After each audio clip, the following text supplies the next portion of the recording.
the Senate Environment, Natural Resources Policy and Legacy Finance Committee to order. Today is Monday, March 22nd, 2021. It's approximately 2:30.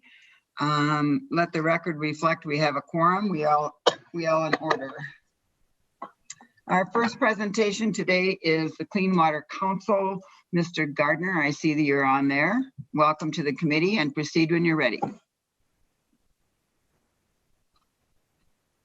Thank you, Madam Chair. Let me pull up my screen. And please identify yourself for the record.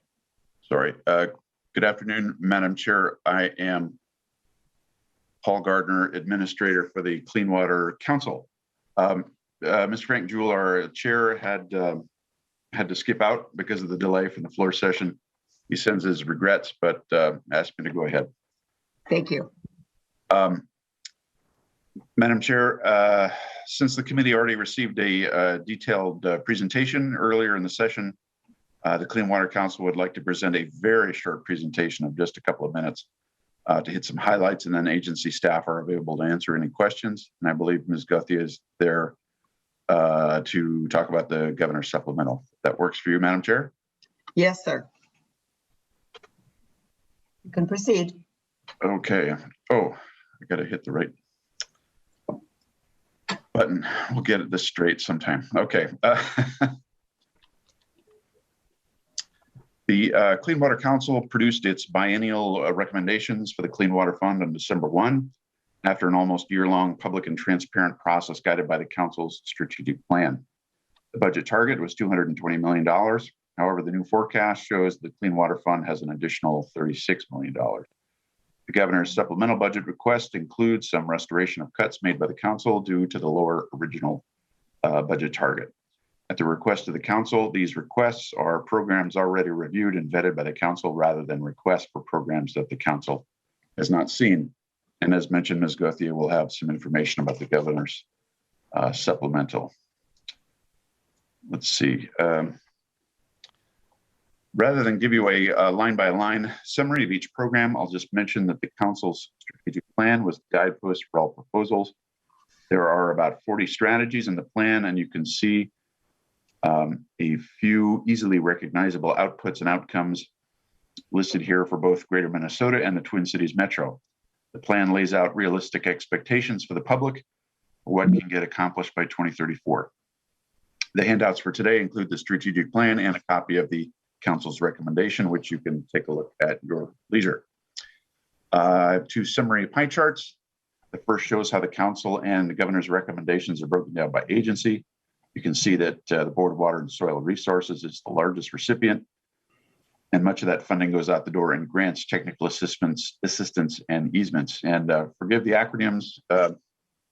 We're talking about DNR, Public Facilities Authority, Metropolitan Council, University of Minnesota, Legislative Coordinating Commission, the Pollution Control Agency, the Department of Health, the Department of Ag, and the Board of Water and Soil Resources.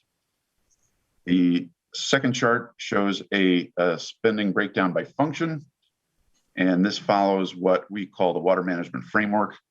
The blue, brown, and purple wedges, which run from about 12 o'clock to 8 o'clock on a clock face here, go for projects, almost all of which rely on solid foundational science collected in monitoring programs, which are denoted in the green wedge from about 9 to 10, and is usually targeted spending guided by sound planning, and the planning is from about 10:30 to noon on the chart.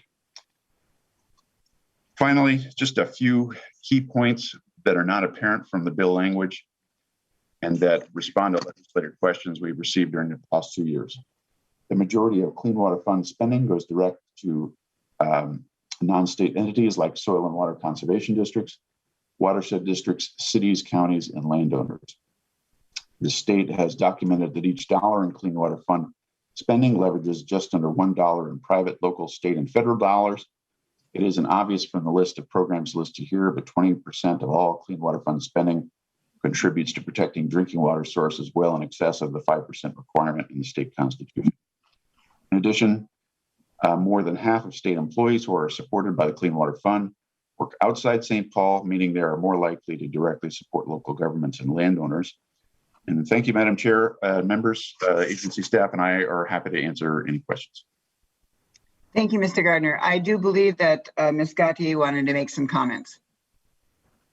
Thank you, Madam Chair and members. I will share my screen briefly, if I may, and bring up a document that was sent to the committee earlier today. Ms. Gautier, I hate to ask, could you just identify yourself for the record? Thank you. I'm so sorry, Madam Chair. It's a long day. It is. Greta Gauthier, Assistant Commissioner, Minnesota Pollution Control Agency. Thank you for the opportunity to speak today. I'm going to touch briefly on the governor's recommendations for supplemental budget for the Clean Water Legacy Fund. Madam Chair, these are the governor's recommendations here on this chart, which we also sent over for posting. The agencies are in alphabetical order. As was mentioned, the February forecast indicated that $256 million is available for appropriation, which is $36 million above what the governor and the Clean Water Council recommended in the initial budget back in the beginning of December. The budget book does contain the details of these recommendations and is online. So looking at this chart, you can see that the governor's supplemental recommendations total $25.4 million. The largest of these is right about a third of the way down there with the Board of Water and Soil Resources, $18 million or $9 million a year for operating support for soil and water conservation districts plus levy authority. The remainder of these recommendations for supplemental are going to other 13 other programs. All of those programs that are here listed were heard by the Clean Water Council, and all of them are based on successful work in the past. So there is nothing new here. We are really going back to tried and true proposals or proposals that were heard by the Clean Water Council. So the governor's recommendations then again for $25.4 million, knowing that there is about $36 million surplus that leaves the remaining $10 million or so on the bottom line. Madam Chair, I'm going to stop sharing here because that has been posted. And just a couple more points that the supplemental budget also includes a one-year extension to expend the fiscal 2021 Clean Water Fund dollars that were held back in May 2020 in response to a lower budget forecast to avoid a deficit in the fund. So we would like a one-year extension to spend those funds that were held back. This will allow the agencies and the University of Minnesota time to complete the work that was tied to those held back dollars. For example, work to monitor groundwater and surface water for microplastics was one of those items.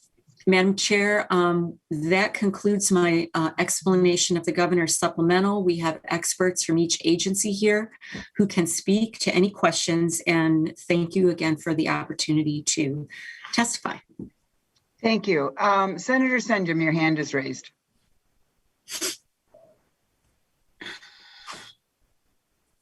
You're on mute, Senator. Thank you, Madam Chair. A quick one to Mr. Jewell. It was noted $16 million to the Public Facilities Authority. Is that that's over and above the bonding allocation, the capital investment allocations that we make as we make bonding bills? Is that correct? Mr. Gardner. I'm unable to hear you, Mr. Gardner. Does it work now? Yes. Oh, sorry. I thought it worked. The answer is yes. What's requested in the Clean Water Fund is over and above what's in bonding. There's a specific niche for the Point Source Implementation Grant Program from the Clean Water Fund, and that is to help facilities that already are there achieve compliance with getting the right effluent limits. Yep. So it's not to build something new. Mr. Freeman may be here from the PFA who can give you a little more precision. Madam Chair, I know exactly what he's talking about, so I'm fine. Senator Senjum, thank you. Thank you, Mr. Gardner.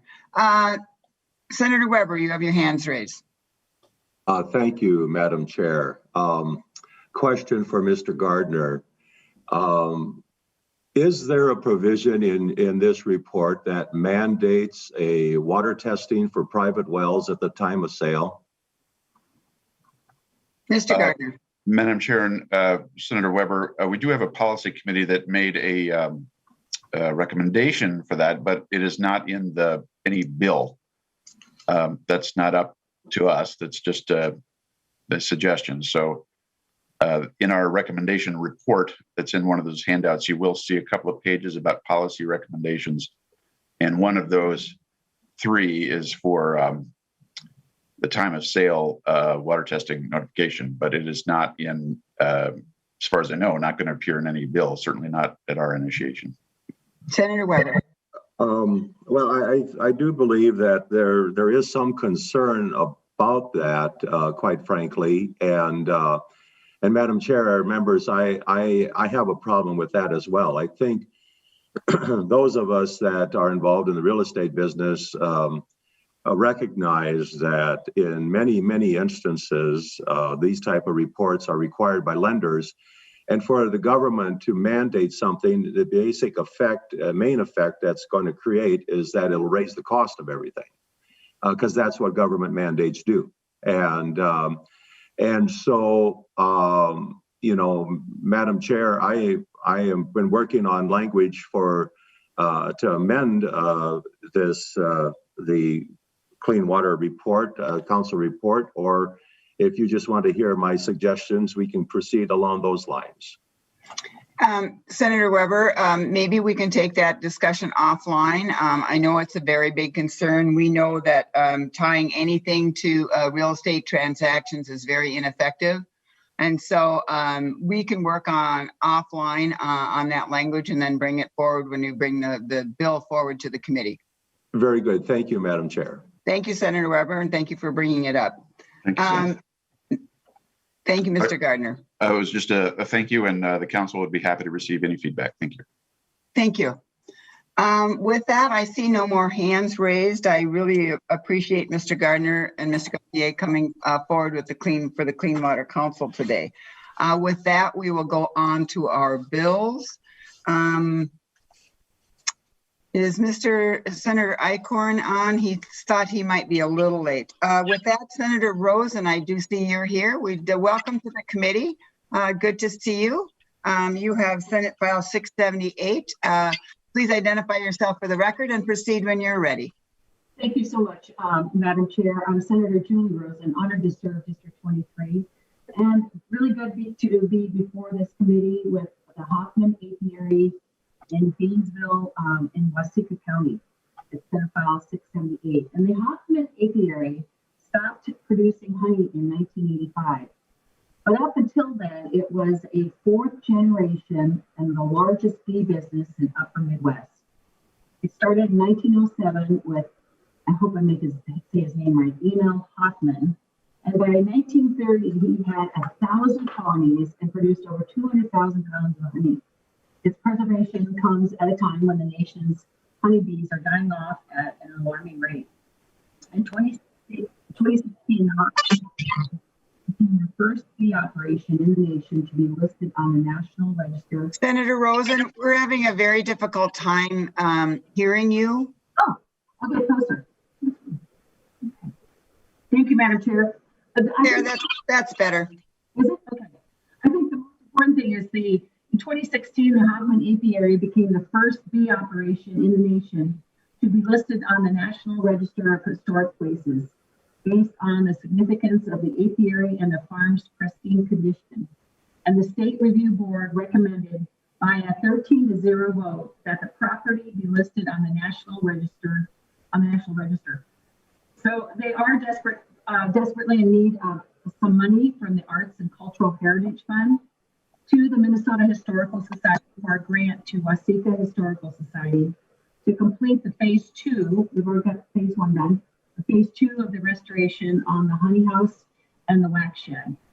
I do have 2 testifiers, Joe Mooney from the Waseca County and Greg Johnson, Associate Professor at the UMD Department of Agronomy and Plant Genetics.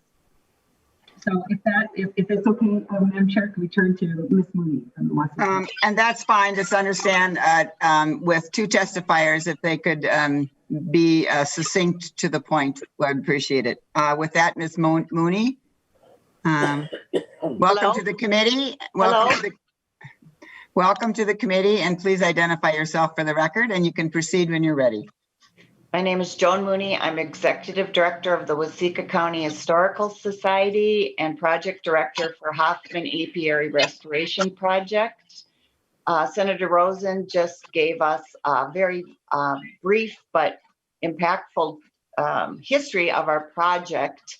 So moving forward, we are halfway through the completion of a restoration that was funded by legacy money.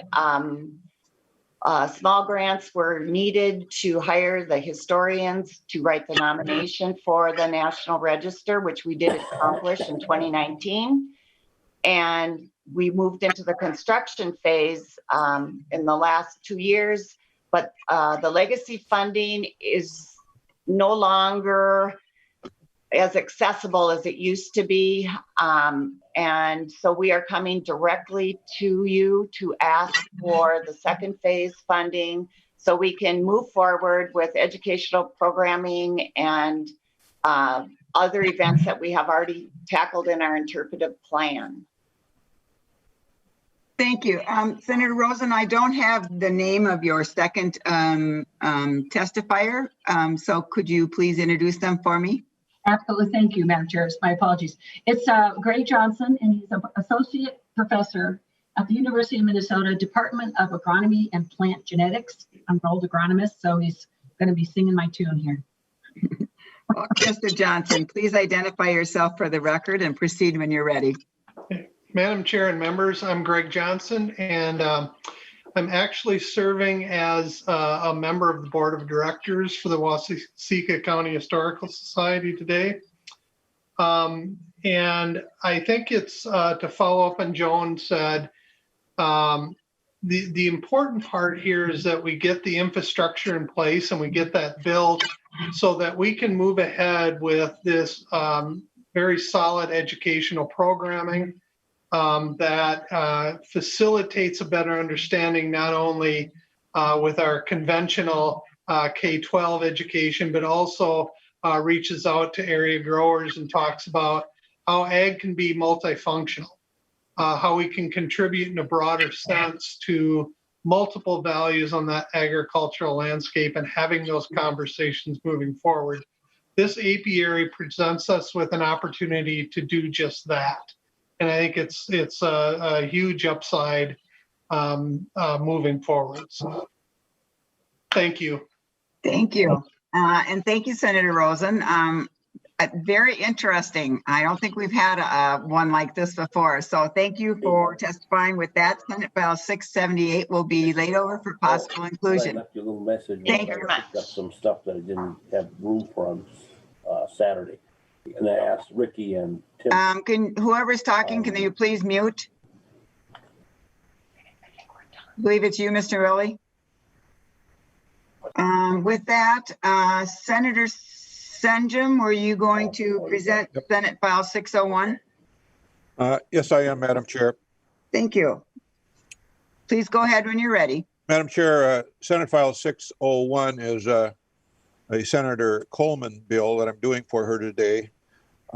It's about an organization called Appetite for Change. I'm going to be real brief, Madam Chair. It's to ask $250,000 for fiscal year 2022 to be appropriated from the Arts and Cultural Heritage Fund to the Commissioner Administration for a grant to a nonprofit agency, to a nonprofit group called Appetite for Change. It's a community cooks program. It works to preserve cultural heritage, and it frankly involves, Madam Chair and members, building health, wealth, and social interconnections through food. I'll just say often that the way to a person's heart and frankly their head is often through their stomach. And this is an effective program working on the north side of Minneapolis. And I'm going to refer further comments to Miss Michelle Horowitz if she is here. Ms. Horowitz, there you are. Welcome to the committee, and please identify yourself for the record and proceed when you're ready. Thank you, Madam Chair. Thank you, Senator Senjum and members of the committee. Good afternoon, and thanks for this opportunity to share with you. My name is Michelle Horowitz. I am Vice President of Innovation at Appetite for Change, and I'm honored to be able to share with you what Senator Senjum already did very, very well, our mission of using food to build health, wealth, and social change. I'm one of the founders of the organization, and this bill is for our Community Cooks program, which is the act of bringing families, people, and community together to share food history, to share recipes, to share food knowledge, and to reclaim the lost art of growing and cooking food in a way that builds social connection. We are grateful to have learned so much already from the community. This was our flagship program. We've been doing it for 9 years. We've pivoted innovatively to do it in a virtual way through some of our meal boxes, which brings the in-person cooking workshop experience into the home. We've also been able to replicate in other communities our program. You might be asking, what is the fit with legacy? But culinary arts, food is our culture, our most sacred, as many of you know, our most sacred cultural rituals, beliefs, and celebrations center around food, from growing and harvesting to cooking and connecting with loved ones, which I know we're all missing right now. We're losing this knowledge from our ancestors on how to prepare food culturally in a relevant way. And we really do need to reclaim the lost art of growing, cooking, and sharing food. Our program has results. We've been reclaiming the kitchen counters and the dinner tables for 9 years. One little tidbit I know, because I was listening to some of the education debate on the full Senate floor. The one thing National Honors Society students have in common from all races, all socioeconomic, all religions, is that 3 or more nights a week their families sit around the table and connect over dinner. We know that it just enhances our society.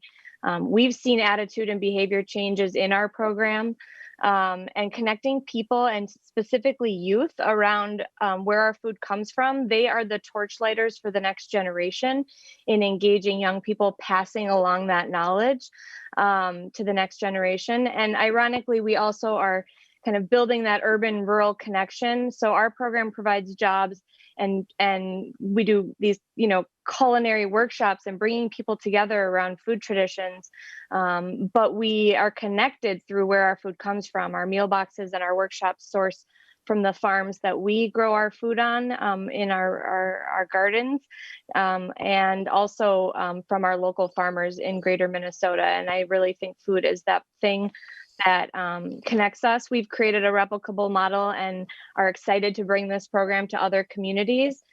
This funding will help us continue the program, specifically around our virtual programming and bringing our curriculum and our ways of connecting around food and preserving that food culture to other communities. We've already done it informally, but this will really allow us to do that. Thank you, Ms. Horowitz. We are excited. That's great. I really appreciate your I was testimony today.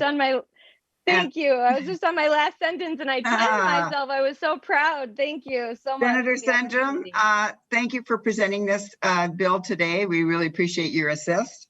And with that, Senate File 601 will be laid over for possible inclusion. Thank you. Is Senator Eichhorn here yet? Don't see him. Fine. Well, Senator Housley, welcome. I'm here, Madam Chair.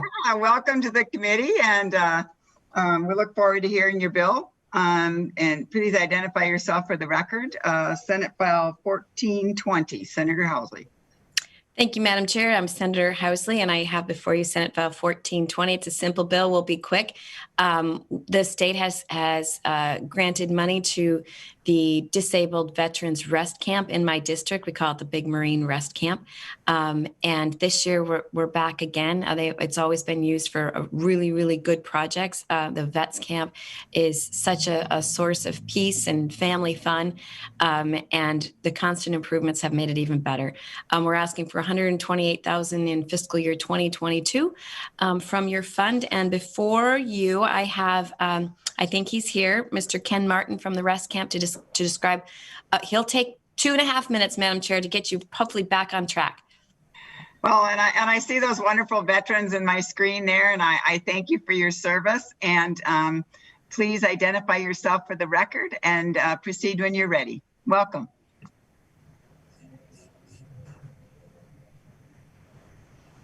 You have to take it off mute. Not yet. There you go. All right, now we're on there. Thank you, Madam Chair. With me, I got Mr. Sheldon Sandman right here, and I'm Ken Larson. We're here with the Disabled Veterans Rest Camp. And with this bill, I know we went through this last year until COVID hit us all, but we're asking for this because of the amount of work that we've had put into this place and everything. We are experiencing over 35,000 visitors a year now. And with that, being that we're only open to the veterans, we did install 20 security cameras, but just like any other park, we would like to get our gate together so we can identify it, because we are only open to the veterans here.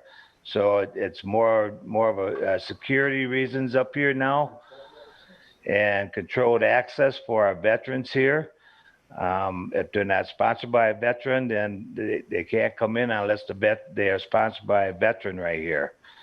So like I say, every year that we did the improvements here, like 12 years ago, it was 3,000 visitors. So after all the improvements that we've been doing around the camp here, we've had extremely good success, and everybody's so very pleased with what we have accomplished up here.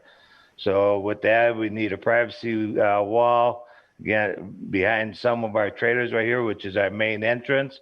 Try to keep the dust down and everything, then the wall and the security gate right by my new office that was built here because of a grant from the state of Minnesota also. So that's all I have, unless Mr. Seligman, you get some? No, that covers it. Thank you. Oh, thank you for coming today. I know you guys do a wonderful job. I'm very familiar with your project, so thank you for your testimony. And thank you, Senator Halsey, for bringing this forward. With that, Senate File 1420 will be laid over for possible inclusion. Thank you.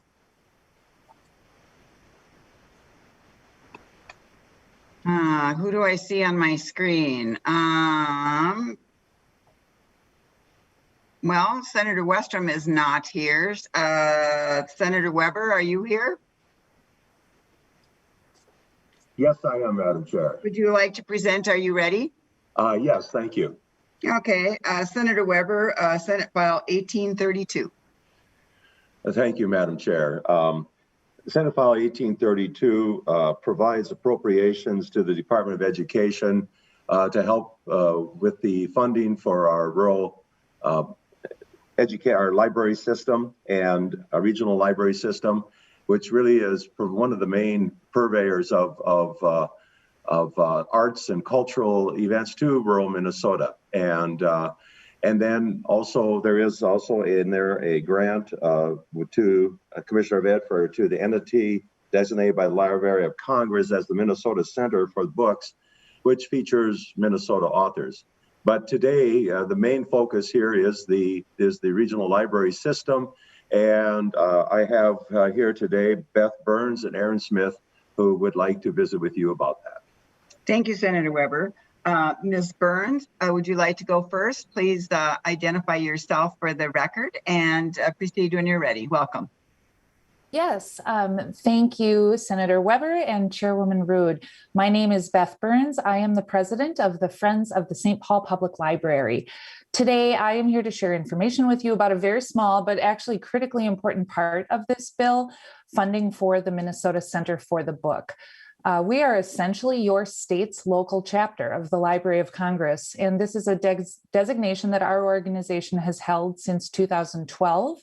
We were a 2019 recipient of a one-time non-renewable grant from State Library Services, but we have never received a base appropriation from the Minnesota State Legislature.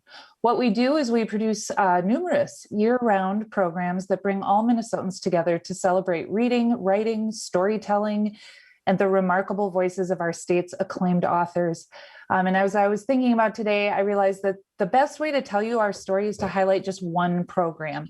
So today I'm going to talk about One Book, One Minnesota. It was actually a year ago this week, I participated in one of my very first Zoom calls, who knew, with a group of statewide library reps to ask how we as the Center for the Book could support them in their response to the pandemic. And then 2 weeks later, we launched Minnesota's first statewide book club.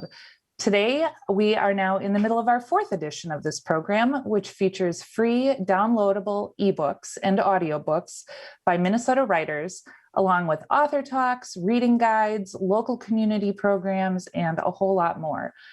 We did not know what to expect when we started this, but the results really do demonstrate that this is a program that is valued in every corner of the state and by readers of all ages. To date, One Book, One Minnesota has been downloaded more than 52,000 times by readers in every one of our 87 Minnesota counties. Oh my gosh, you guys, I'm so sorry. There's my one dog. More than 4,000 people have attended the program's virtual author talks. And those people came from not only all across Minnesota, but also hailing from 47 states and 3 different foreign countries. Forbes magazine wrote an article about Minnesota's pandemic response and the creation of this statewide virtual book club. I have included 2 documents as part of your packet today. Those elaborate not only on the specific programs that this appropriation would fund, but also document the impact and reach that we have had as your Center for the Book. And I just hope those leave you feeling very confident that this investment of just $125,000 for each of the 2 years of the biennium is a very worthy investment. So thank you very much. Thank you, Ms. Burns. Ms. Smith, do you have anything to add? Sure, I'll be very quick. Thank you, Madam Chair. Thank you. Please identify yourself for the record and proceed. Thank you. My name is Erin Smith. I'm the director of the Viking Library System. We're located in West Central Minnesota. And I just wanted to mention that Minnesota Public Library Systems have been the fortunate recipients of arts and cultural heritage funding since 2009. And since then, across the state, those free and open programs with that funding have hosted more than 28,300 programs with more than 2,320,000 participants. So a wide reach across our state. And of course, this last year, libraries transformed their services, and including the legacy funded classes and events. And just for a small snapshot of how we did that, in my region, indoor screenings of films morphed into socially distanced drive-in movies, and our residents of our long-term care facilities took part in virtual tours to the Arrowhead and Iron Range region of Minnesota with one of Minnesota's authors and photographers, Doug Ullman. And community members also practiced art at home with take and make art kits and virtual lessons hosted by local artists. And Beth mentioned the One Book, One Minnesota. Here in our region, we also hosted a virtual lunch party that classrooms and families took part in with the first book, Because of Winn-Dixie. So we are a proud partner with Minnesota Center for the Book for this work, and we appreciate your time and support for Senate File 1832. Thank you. Thank you. I know that our public libraries are a lot of times the heart of our smaller communities in greater Minnesota, and they provide so much more than just I shouldn't say just a book, but so much more to our communities. So we appreciate all you do. With that, Senator Weber, thanks for bringing this forward, and Senate File 1832 will be laid over for for possible inclusion. Thank you. I do see that Senator Eichhorn is here. Senator Eichhorn, welcome to the committee. You have Senate File 1129. Please identify yourself and proceed when you're ready. State Senator Justin Eichhorn, and thank you, Madam Chair, for the opportunity to present Senate File 1129. And I'd like to thank my co-sponsors, Senator Duckworth, Housley, Dietzick, and Swazinski. Senate File 1129 will appropriate $400,000 in fiscal year 2022 and $400,000 in fiscal year 2023 for the wilderness inquiry for the canoe mobile program. And I will be super short because we got a couple testifiers and I know you've got a lot of bills coming up, but this fits in with a lot of other bills I'm trying to do that'll help get kids in the woods and on the water to enjoy Minnesota's great outdoors. I've got a whole script I could do, but I'll spare you that so that way our testifiers can have some more time to share the good work they're doing. So I'll hand it over, Madam Chair. Thank you, Senator. With us today, we have Wilderness Inquiry. Who would like to go first? Thank you, Chair. I will go first. My name is Christine Rutler. Before I get started, I also want to say a quick thanks to Senator Eichhorn and all of our co-authors. Again, my name is Christine Rutler, Wilderness Inquiry's Senior Manager of Youth Programs, and I'm thrilled to be here to share more about Wilderness Inquiry's legacy proposal. Our bill before the committee is SF 1129. Across every corner of the state, Wilderness Inquiry's mission is to connect people of all ages, backgrounds, and abilities to each other and the natural world. One way we do this is through our Canoe Mobile program, which aims to connect youth to their local waterway through place-based education and on-water experiences. Our current proposal to Legacy will provide an opportunity for students, teachers, and families to all get outside and reconnect with each other and their community. Funding for this project will connect 11,000 diverse Minnesota youth and families to the outdoors in just 2 years. With activities and curriculum aligned to academic standards, paired with our unique on-water Voyager canoeing experience, youth have the opportunity to step outside their comfort zones in a safe environment alongside caring adults. By taking the Canoe Mobile across the state to rural, suburban, and urban communities, we are committed to ensuring that every child in Minnesota has access to our state's incredible natural resources. To give you a small glimpse into our place-based educational programming, I wanted to pass it over to my colleague, Mary Lovelace, who is joining us from the banks of the mighty Mississippi. Welcome, Mary. You're making us all jealous. You are outside on this gorgeous day. Welcome. Yes, it's beautiful. Mary, and please identify yourself for the record. Proceed. Yes, hi everyone. Yep, my name is Mary Lovelace. I'm the Youth Programs Coordinator at Wilderness Inquiry. And welcome to Hidden Falls. I'm currently standing on the banks of the Mississippi River right here in our capital city of St. Paul. And the Mississippi River is really the backbone of Minnesota, connecting communities from Bemidji and Brainerd through St. Paul down to Red Wing and Winona. And it is these water bodies, the Mississippi, the St. Croix, Lake Superior, the Boundary Waters, and all of the lakes and streams in between that bring us together as Minnesotans and shape our state's outdoor heritage. During a typical day of Canoe Mobile, we will have the students focus on the history and the natural characteristics of an area. At the start of each day, we present the students with a mystery, which is a centering point to frame their learning. Today, our mystery is, how has this river, the mighty Mississippi, influenced all Minnesotans? Here at Hidden Falls is where we launch many of our Metro programs. We have groups of 9 students load into our 24-foot-long Voyager canoes, and they paddle downriver past Fort Snelling and along the river bluffs. Our programs happen in communities all over the state, from big cities to small towns. With Canoe Mobile, it's that the canoe comes to you. A kid from Rochester will paddle on the Zumbro, and a kid from Cloquet on the St. Louis. Our main goal of Canoe Mobile and these outdoor experiences is to get students from all across Minnesota excited about visiting the places that make our state so unique. Our outdoor educators help connect this experience back to the classroom, to the learning they do with their families, and we're always focusing on the history and the culture of a place, as well as all the outdoor activities that spark passion, like hunting and fishing and hiking and canoeing. Through having the experience of paddling on a lake or river and experiencing the outdoors firsthand, students will be more connected to their local history and to the outdoor places that have helped shape that. Thanks for joining me on this stretch of the Mississippi River today and for giving us the opportunity to share. and for considering our legacy bill and supporting kids getting outside all across Minnesota. Thank you. Thank you, and thank you for making us very jealous of you being outside on the Mississippi River.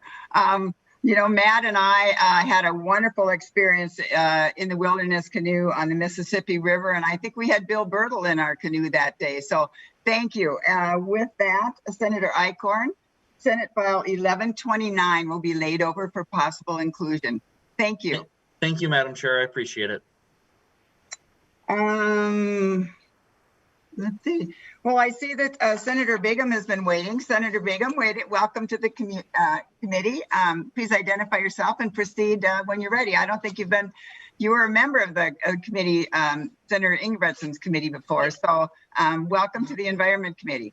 Well, thank you, Madam Chair, and I really appreciate you giving this bill a hearing. I do have an author's amendment for Senate File 1524, if someone would be willing to move that. To A1 amendment, Madam Chair. Sandrum will move the A1 amendment. Sandrum will move the A1 amendment. Okay, Senator Sandrum moves the A1 amendment. Members, the A1 amendment should be up on your screen. Senator Bingham, to your bill. Thank you, Yep, thank you, Madam Chair. The meatpacking industry is very culturally and historically important to Minnesota, but to the community of South St. Paul. Case in point is my grandfather worked at Swift Company and Senator Housley's grandfather worked at Armour's meatpacking company. And so when you've grown up in this area, it's a big historical issue and so significant to our community. Senate File 1524 as amended asked for $300,000 from the Arts and Cultural Heritage Fund to the City of South St. Paul to remove, renovate, relocate the 2 gatehouses that remain from Armour's meatpacking company. And that will help preserve the history and the cultural importance for the City of South St. Paul. And here to testify, Madam Chair, is Ryan Garcia from South St. Paul, City of South St. Paul. Mr. Garcia, welcome to the committee. Please identify yourself for the record and proceed when you're ready. Good afternoon, Madam Chair. Ryan Garcia, the Executive Director of the South St. Paul Economic Development Authority. Madam Chair, Senators, thank you for a moment of your time today. And thank you, Senator Bingham, for presenting the amended Senate file. I'll make it brief. It's relatively straightforward. The Economic Development Authority and its predecessor agency, the Housing and Redevelopment Authority in South St. Paul, have worked hard to, in the wake of the last 40 years of our city's economic history, with the loss of both of the major meatpacking plants that was mentioned by Senator Bingham, have been working hard to reinvest in our community and have seen significant reinvestment from the public sector in new industrial development along the riverfront, including the former Armour campus, which as of this year will have been completely redeveloped with over 15 new diverse industries, over 250 jobs on that former meatpacking campus.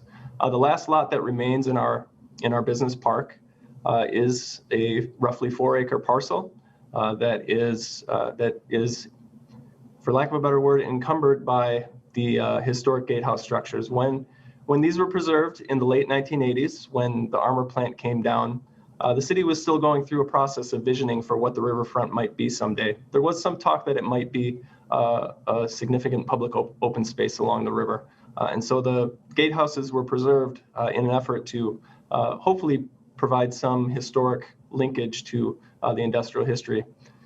Ultimately, the city decided to pursue that industrial vision along the riverfront, and these gatehouse structures, sadly, sit mostly unused because they are in the middle of an industrial park today. The hope would be, if we were fortunate enough to receive generous funding from, as proposed by the Senate file, the hope would be that we could relocate these to a more appropriate location for the public's benefit, for the public to enjoy them and use them to even potentially be repurposed, for example, at a trailhead facility nearby to the current location. And thereby we'd open up that site to a bit more flexible redevelopment potential. So with that, I'll thank you again for your time and yield in case there are any questions or further information I can provide. Thank you. Thank you for joining us. Senator Bingham, this seems like a really interesting project. So thank you for bringing it forward. Thank you for your time, Madam Chair. And with that, Senate File 1524 as amended will be laid over for possible inclusion, and thank you. I believe Senator Westrom is with us. Senator Westrom, are you ready? I am, Madam Chair. Okay, Senate, your first up is Senate File 1463. Madam Chair, I believe that's the Midwest Outdoors bill. Is that correct? That is correct, Senator. Yeah.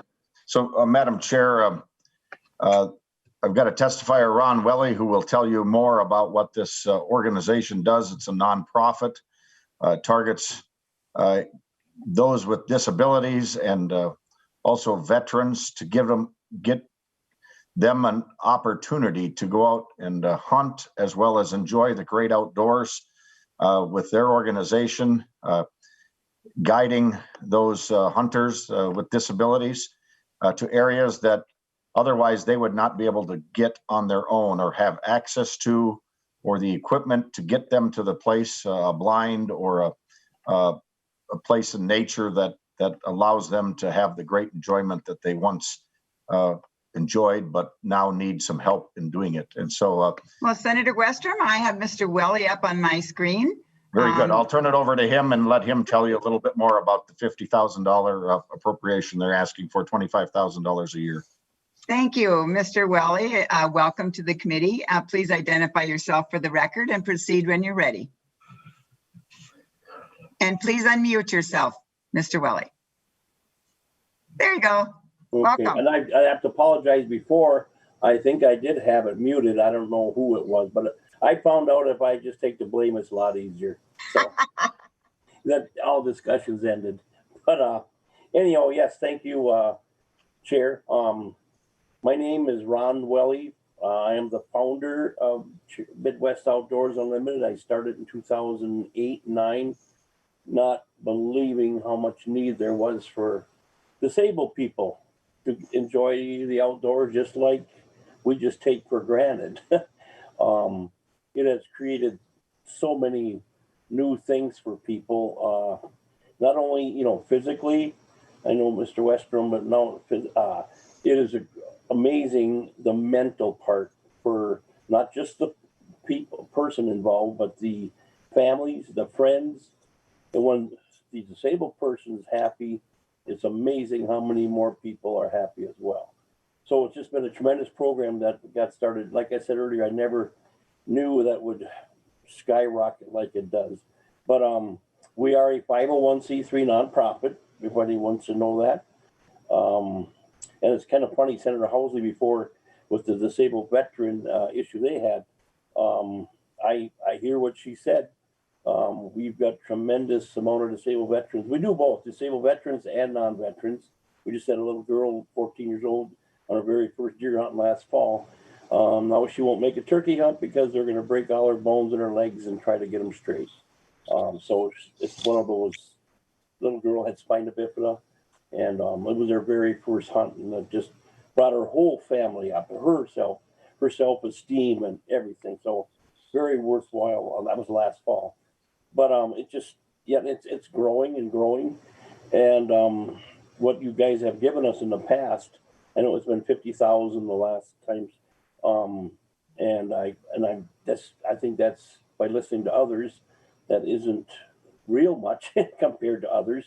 But anyhow, it certainly, that amount certainly helps us get, like, we bought some equipment. Now we keep our people warmer so they can go out. Otherwise, when it's too cold, you can't get them and freeze them. That doesn't, you're supposed to enjoy. So that's what we've done when with different fundings that we received from you folks, and I can't thank you enough. Without you guys doing that, we would not have that equipment. No way. So well, thank you, Mr. Welly. Yeah, so I know that you really make do with even the small amount that you've gotten over the years, and you do well with every every dollar that you get is well accounted for. So thank you for what you do today. Thank you. Then Senator Westrom, Senate File 1463 will be laid over for possible inclusion. And thank you for your testimony today, Mr. Welly. Thank you. Senator Westrom, I believe you have another bill up, Senate File 1459. That's your Central Square Cultural and Civic Center appropriation. It is, Madam Chair, and thank you for that. Thank you for hearing the Midwest Outdoors. Over from the Melrose area in my district is where Mr. Welly and their company or a nonprofit is at. Now we'll zoom over to Glenwood, more in the central part of my district.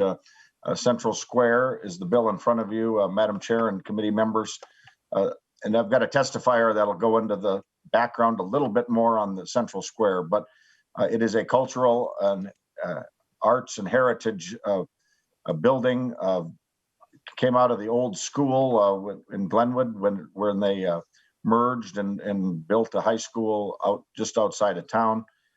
This building has been repurposed and put to good use in the Glenwood area, but it does face struggles from time to time and upkeep and remodeling and some of the improvements that are needed to just keep the building fresh and bringing the opportunity to the community is part of what this request is for. And it's $200,000 for the seating and refurbishing that in the facility that proves to be a great asset and a connection and a community place in the Polk County and Glenwood area as well. And I'll turn it over to my testifier. Yeah, Cheryl Larson. Welcome to the committee. Please identify yourself for the record and proceed when you're ready. Thank you, Madam Chair. Cheryl Larson, Executive Director of Central Square, Glenwood, Minnesota. We're located in Polk County. As Senator Westrom replied, we are an arts and culture center. Our mission is to provide diverse, quality family arts programming. And we are the only such organization of our kind in the entire Polk County. Central Square was originally, as Senator Westrom said, a high school for the community. So it has great social and historical significance to people in this community. In 1936, a beautiful theater was built here in Art Deco style, and it seats 1,000 people. And when the schools closed in 1991 and moved out into the country, this facility was converted into a nonprofit arts center, a 501c3. And in addition to our beautiful theater, we're home to an art gallery and several other nonprofit organizations. But as you can imagine, in 1936, the seats were installed, and they were wooden seats, and they went under 55 years of student usage. You can still see somebody's name scratched into the back, and a lot of them are wooden and splintered. Well, they're all wooden, but many of them are splintering. In 1995, when we reorganized and became a nonprofit organization, seat cushions were added to those seats. And we've been doing a concert series now for over 18 years of programming, and we are still sitting on the original seats from 1936 that are now threadbare, stained, scratched, and splintered. In addition to all of that, the seats are not up to code. They are very small, very crowded. Speaking as a person who's 5'11" and over 180 pounds, I'm sorry to say, it is very uncomfortable. They are tight and they are cramped, and we still to this day use that equipment. We have written grants for new production equipment, new sounds, projectors, screens, and more. But without comfortable seating, our experience, the arts experience that our community has, is greatly diminished. Many people will not come to our theater because sitting for an extended time period is uncomfortable. Our ability to attract more people to our venue, to increase our ticket prices, is affected, but most of all, the overall arts experience that we provide is greatly diminished. We've undergone several renovations over the years, and we ask for your help with this rather daunting expense, and let you know that our community is reaching out with a matching funds offer, and they're aggressively responding to our commitment to provide $80,000 toward this need. I thank you for this opportunity to testify and appreciate all of your consideration. Thank you. Thank you, Ms. Larson. Senator Westron, you had someone else here, but I don't see him on the screen. I think Mr. Larry Zavaggio was going to join us. Okay, I don't see him on the screen, Senator. Okay, Cheryl, do you know, did Larry make it or? Larry, I have to send condolences. He is traveling today. I know he was here at the time when we had originally scheduled, and due to the delays, he's not able to be with us now. Okay, fine. Thank you. And thank you for coming today, Ms. Larson and Senator Westrom. Senate File 1459 will be laid over for possible inclusion. We appreciate your testimony today. Thank you, Madam Chair, and thank you, Cheryl, for your testimony. Next up, Senator Senjum. I believe we have Senate File 1582. Thank you. Thank you, Madam Chair and members. Senate File 1582 appropriates $3.9 million over a 2-year period to Minnesota Public Radio for use in a variety of ways. Minnesota artists, college and high school students, musicians, journalists, to preserve significant events and stories about Minnesota history. With that, Madam Chair, I'm going to turn it over to John Kavanaugh. Thank you, Senator Senjum. Mr. Kavanaugh, welcome to the committee. Please identify yourself for the record and proceed when you're ready. Thank you, Madam Chair, members. I am John Kavanaugh. I am with NPR. Thank you, Senator Senjum, for bringing this bill forward. NPR is very proud of its legacy programs that it's developed and their reach throughout Minnesota, particularly in greater Minnesota. In fiscal year 21, NPR actually shifted its activity to focus upon virtual programs and events for particularly students, artists, musicians, and venues. Heading into FY 22-23, we hope to continue and expand that focus to ensure that they can fully participate in live in-person events and recover from economic hardship.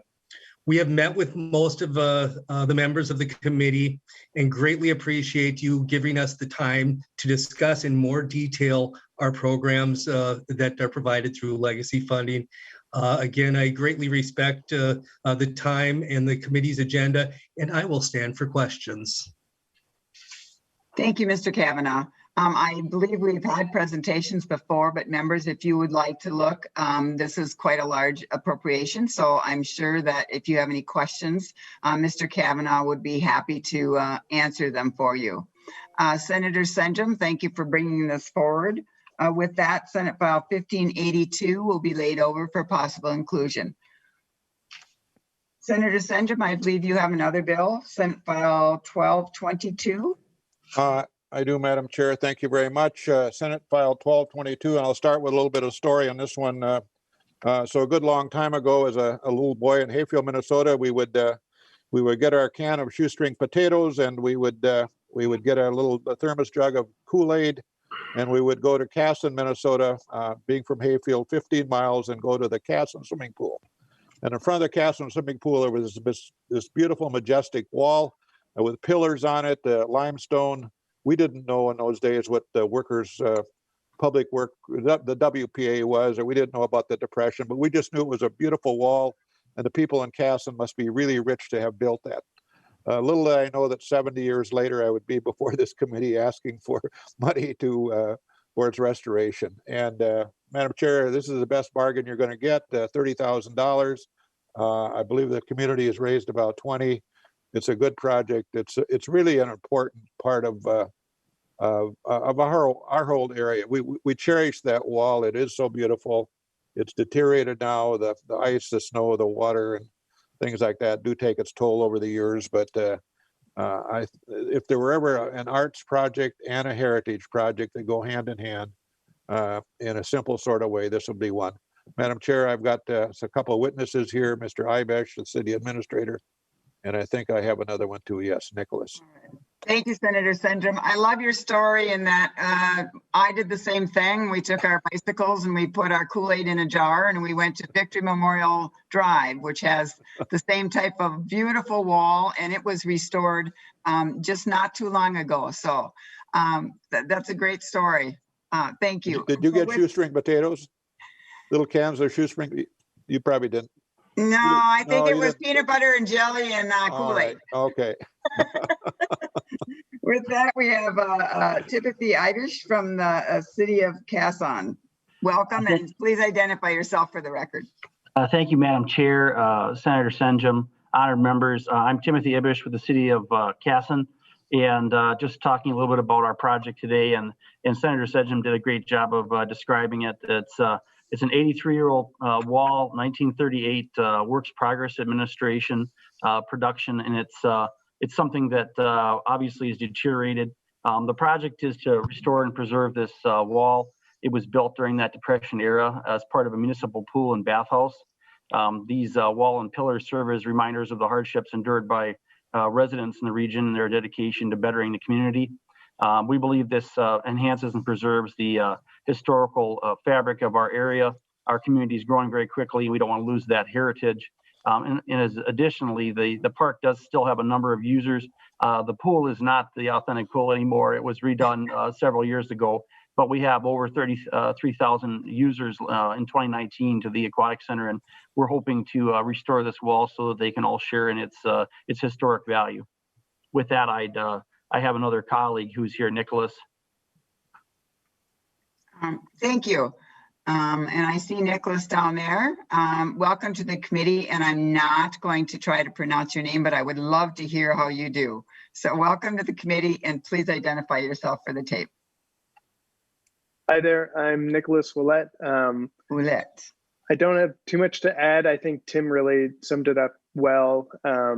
This is probably the most important remaining historic structure in Casson, and there's been a large effort by the community to raise funds to help with this preservation project, as Senator Senjum had originally mentioned. But I just spoke with one of the community fundraisers, and they've raised over $32,000 for this project. So the community does see the value in this project as well, and it's really important to our city. Thank you, Mr. Willett. Can you just tell me what is the population of Casson? Casson is 6,500. Tim, you might want to correct about me if I'm wrong there. 6,500 and growing fast. Yeah. Thank you. I appreciate that. Thank you, Senator Sendrum, for bringing this forward, and testifiers. With that, Senate File 1222 will be laid over for possible inclusion. Thank you. Thank you, Madam Chair. Thank you. Next up, we have Senator Kunish. Do I see you on my screen somewhere? There she is. Here I am. Here I am. 1551. Senator, welcome to our committee. And please identify yourself for the record and proceed when you're ready. Sure. I'm Senator Mary Kunish. I represent District 41. And I just have to say, when I'm working here at my computer and you mentioned Victory Memorial, and I didn't know you grew up in St. Cloud, must have been. I grew up in Sartell and went to school in St. Cloud. So when I hear those things, I always perk up. But I am here today to ask you to support the bill for language preservation within our MIAC, Minnesota Indian Affairs Council, excuse me. So it is so important that we continue to support and preserve the hearing and speaking Lakota people. I don't know if you know, my grandfather is from Standing Rock, and hearing him and listening to him speak as a child really gave me a part of my identity that I carry today. And even though I'm not at all a fluent speaker, just like what happened, I hear certain words and it perks up my ears and really makes me proud of the native languages that we have had here in Minnesota. But unfortunately, those languages are in danger of dying out as our elders pass on, and especially during this COVID time. And so I bring before you a request for appropriation to the Minnesota Indian Affairs Council. It would be $2,150,000 in fiscal year 22 and the same in fiscal year 2023. And it goes for a variety of different language preservation programs. $750,000 would be each year to provide grants to Minnesota tribal nations to preserve the Dakota and the Ojibwe Indian language and to foster education programs and services for the Dakota and Ojibwe languages. And then of that amount, $500,000 of each would go to a grant to the Dakota and Ojibwe language immersion educational institutions.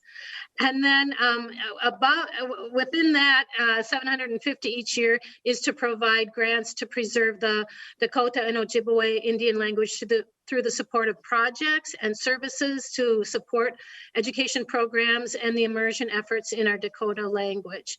And then lastly, $50,000 of that would go towards a Dakota and Ojibwe Indian language working group that is coordinated by the Indian Affairs group.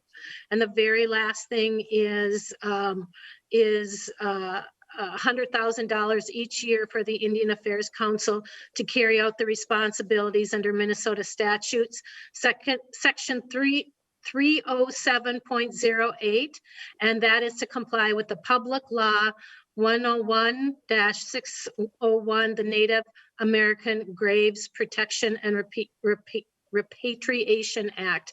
And I don't know if you know about that, but that is, you know, as the roads and transportation and progress has come across Minnesota, a number of the burial sites, like cemeteries of our native ancestors, have been disturbed or are threatened to be disturbed by changes. And so that money goes towards preserving those graves and reclaiming some of the remains and reburying them in a culturally appropriate way. And so here to speak, I have two people that I would like to just make a quick statement. First, we have President Larson. He is the chair of MIAC, Minnesota Indians Affairs Council, and he is from Lower Sioux Indian Community. And then we'll have Shannon Gishek, who's the executive director from Bois Forte Band of Chippewa. Thank you. Thank you. Mr. Larson, welcome to the committee. Please identify yourself for the record and proceed when you're ready. Hello, my relatives, Madam Chair, and committee members. In English, my name is Robert Larson. In Dakota, I'm called Tatanka Ichaktantan, which literally takes more than a day to explain and understand that name. The elevator ride version, it loosely is translated to rolling bull. And that's where that lead bull, you know, sees danger coming, like a storm, for instance, gathers up that herd and faces into that danger.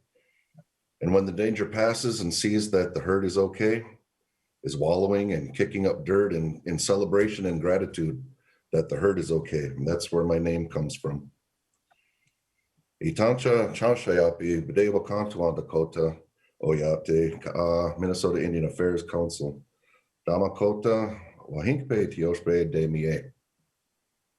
I said I am the president of the Lower Sioux Indian Community and chair of the Minnesota Indian Affairs Council. I'm Dakota and I'm from the Arrowhead clan. I thank you for your time this afternoon, and I'd like to formally offer my support of Senate File 1551 that allocates funding to the Minnesota Indian Affairs Council for preservation and revitalization of Dakota and Ojibwe languages. The bill also provides support for the osteology lab at Hamline University, the only one of its kind in the state of Minnesota that enables MIAC to appropriately care for the human remains and funerary objects until they can be repatriated. Our languages are of utmost importance to our survival as people. We cannot truly understand ourselves until we learn to speak our languages and see ourselves individually and collectively in the words and concepts that only exist in our Dakota and Ojibwe language. My Dakota name I shared with you earlier is one of the many examples. So not so long ago, our mothers and grandmothers and relatives were encouraged, often forcefully, to only speak English due to assimilation policies of the government. Preserving and revitalizing our language is not just a linguistic exercise, it's a spiritual one that gets to the very mental, emotional, spiritual, and physical health of our people. You show me a Native child who speaks their language, and you'll see them be given the sight to see themselves truly. This is a way to heal the wounds inflicted of our past onto our past generations. Your continued support and commitment to partnering with the tribal nations and tribal people who are also citizens of the state of Minnesota to continue with healing our languages and healing our shared communities. Likewise, entrusting MIAC with the responsibility to care for the human remains and funerary objects helps to ensure that handling of these sacred items is done in a way that honors them and returns them to their rightful places within our communities.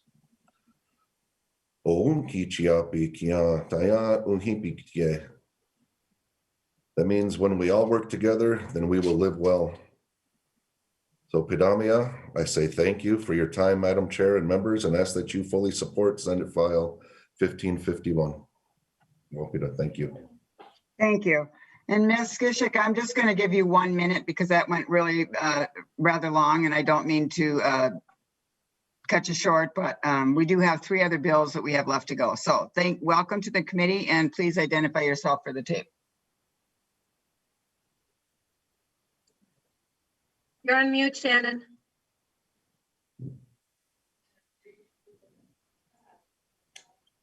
There you go.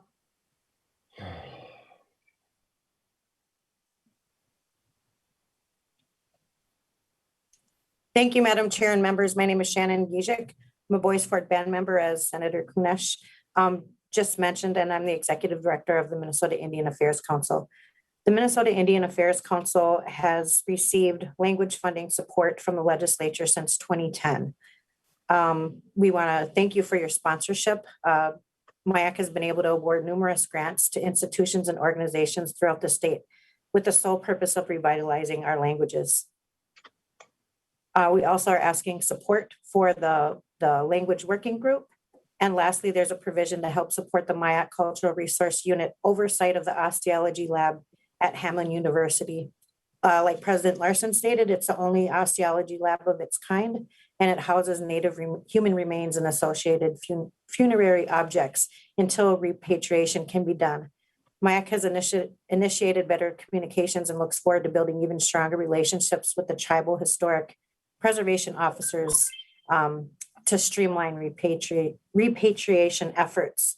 I want to close by saying miigwech. Thank you to Senator Kunesh, as well as the Madam Chair and the committee members for your prior and consistent support, and ask for your continued sponsorship to support Senate File 1551.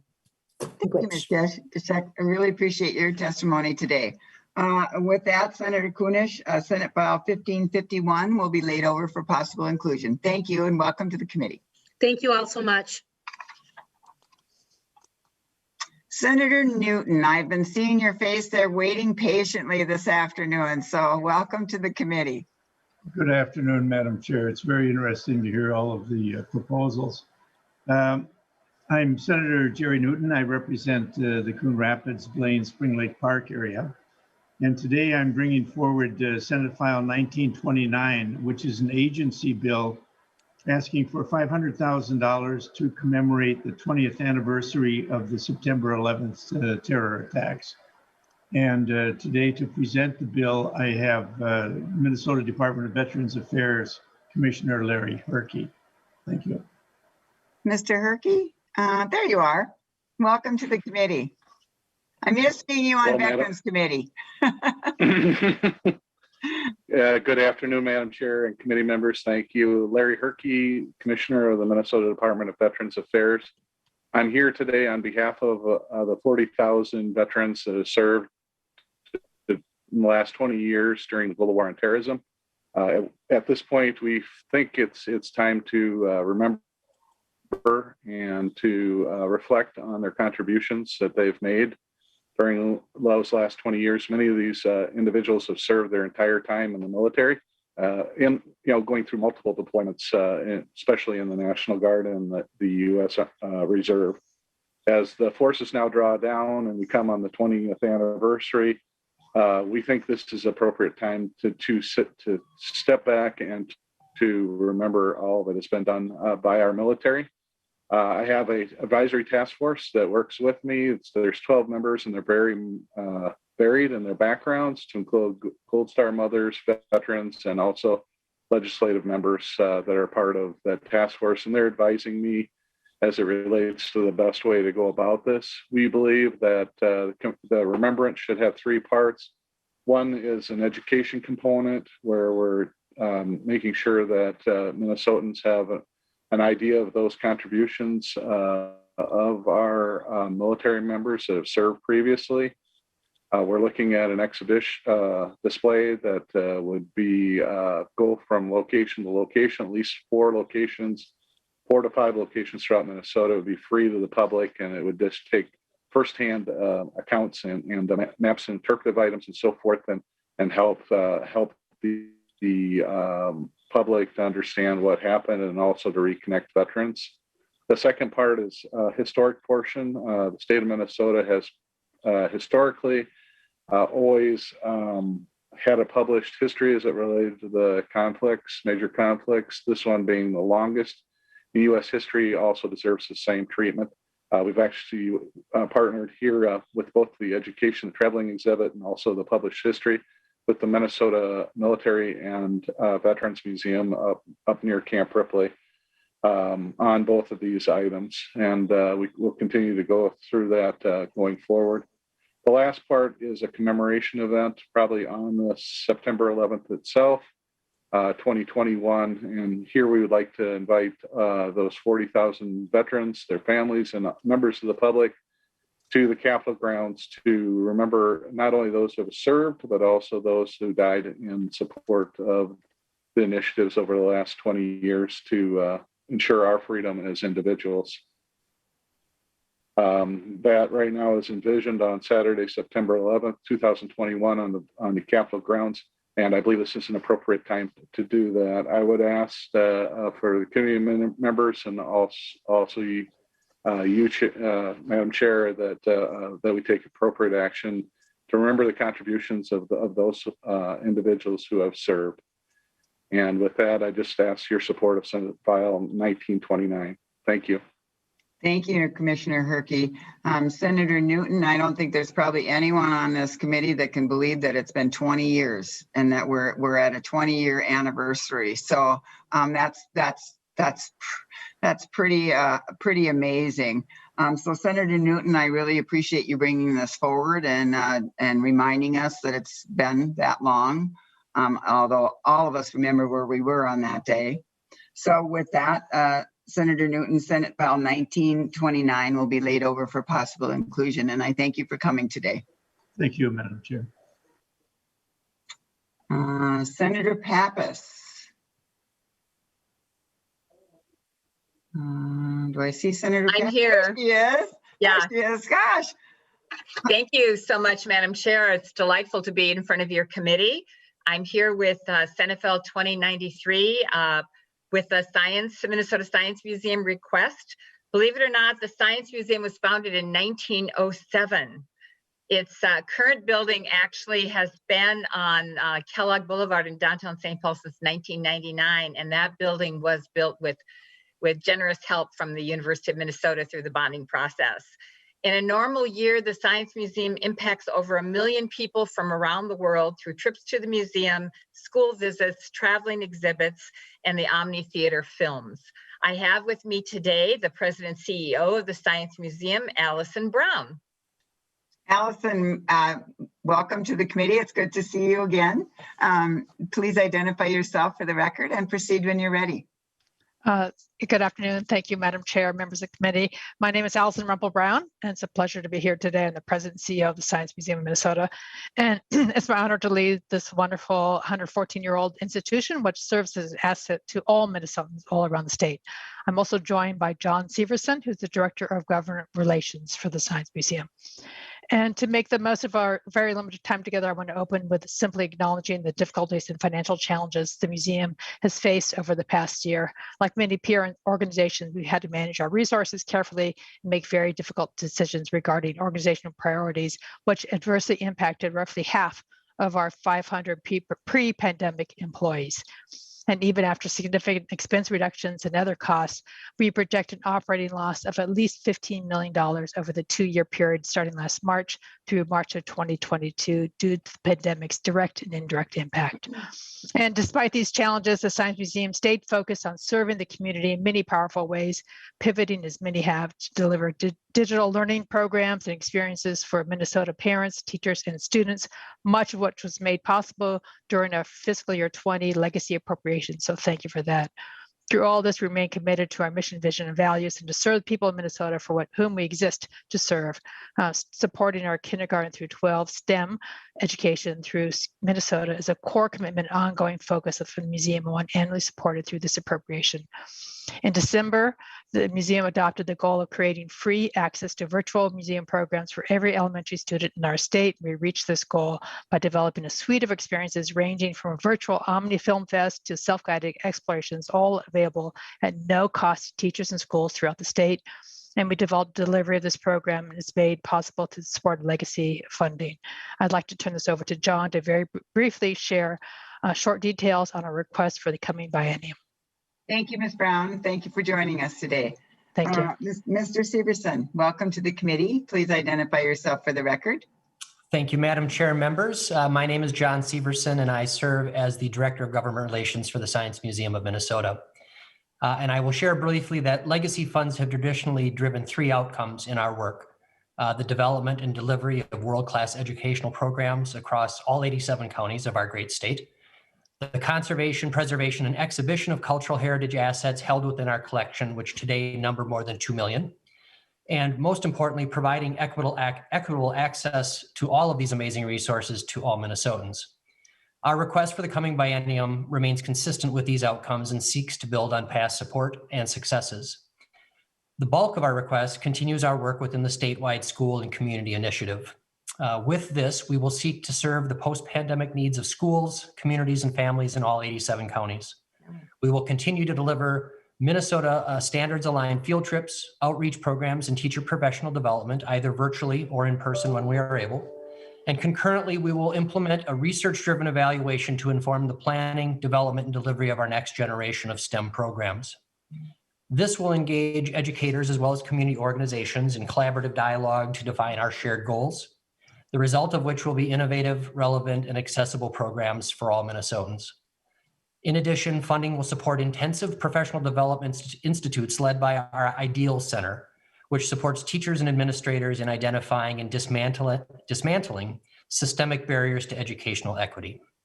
And lastly, we will amplify our science through increased access to our museum's collections. We will continue the work of digitizing our collections with a focus on needs identified by the schools and communities we serve and who will be working with us on the evaluation. Digitizing the collections is a vital step toward creating access and centering our research and equity. And lastly, because of the business interruption, we continue to work through our fiscal 20 and 21 work plans and goals. And we want to thank the state and the Office of Grants Management for the flexibility that they have provided as we have all dealt with the pandemic. The flexibility of these dollars has allowed us to meet the dramatically changing needs of students and families as we all learned from home over the past year. With that, I will conclude, and I'm happy to take any questions from the committee. Thank you.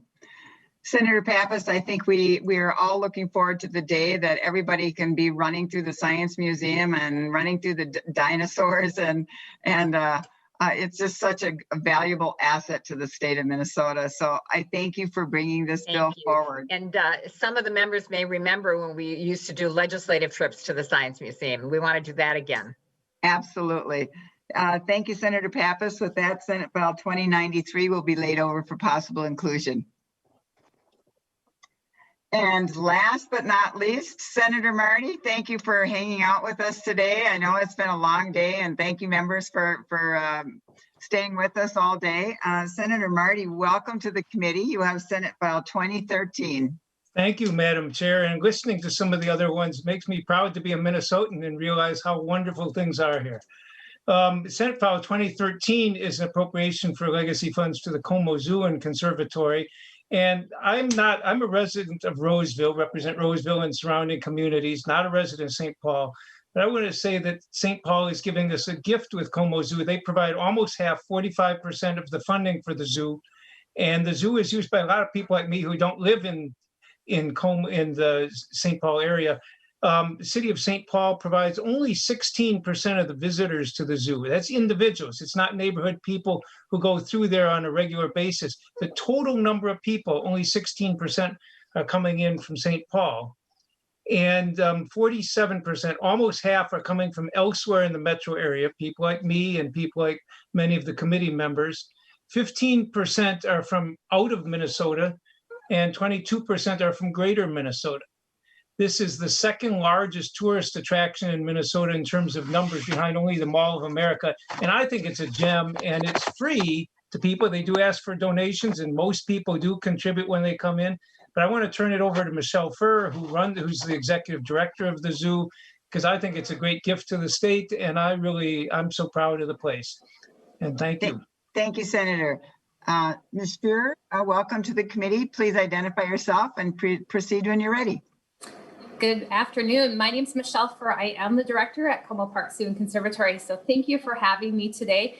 And if someone could just nod their head that you can see my screen of the nice penguins walking through the sunken garden. Last year when we were closed, we had the penguins and they weren't able to walk through with the public, but we're happy to be open, and the Spring Flower Show just opened on Saturday. So one of the great things about Como is that we are free and open to the public 365 days a year. And one of the assets that we were able to do during COVID is that we were able to launch a digital learning, legacy digital learning episodes that ran daily after April 6th. So this was somehow the way we pivoted as part of our legacy funding. A lot of the work that we do in the arts and cultural heritage is about engaging the public, and our mission base of inspiring the public about the world of natural things. And we weren't able to do that while we were closed, but we found a way, and that was through this digital learning. It was a Facebook daily program, and then in September, we went to 2 days a week. But in just the first few months, we had over 1.3 million views in this digital learning.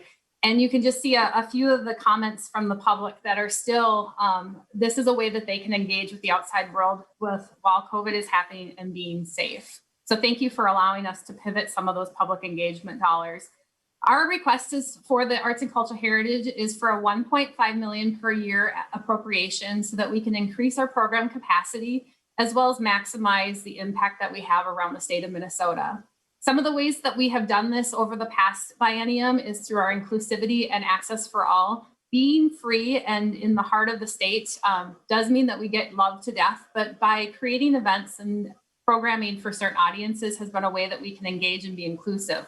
We do sensory-friendly events where we open to the different groups before we open to the general public. We've been able to start those back up this winter and have been very popular. We've been doing senior strolls and sunset strolls so that smaller groups can go through the conservatory when it is less crowded, as well as sign language days for those hearing impaired. Como has always been a center for inspiring learning. In a typical year, we have over 400,000 school-age kids that come in through field trips and programs at Como. And Legacy has been proud to fund some of those programs, including our residency program, Como in the Community, and Nature's Engineers, which has a large percentage of diversity in the demographics of our participants for those programs. So these numbers are from 2019. You can see the split between the free and reduced lunch program, as well as the stretch between Metro and Greater Minnesota. And then we broke that information up even a little bit more detailed into where Metro participation and those demographics versus the Greater Minnesota. But you can see that we have a large diverse audience that we are appealing to with those programs.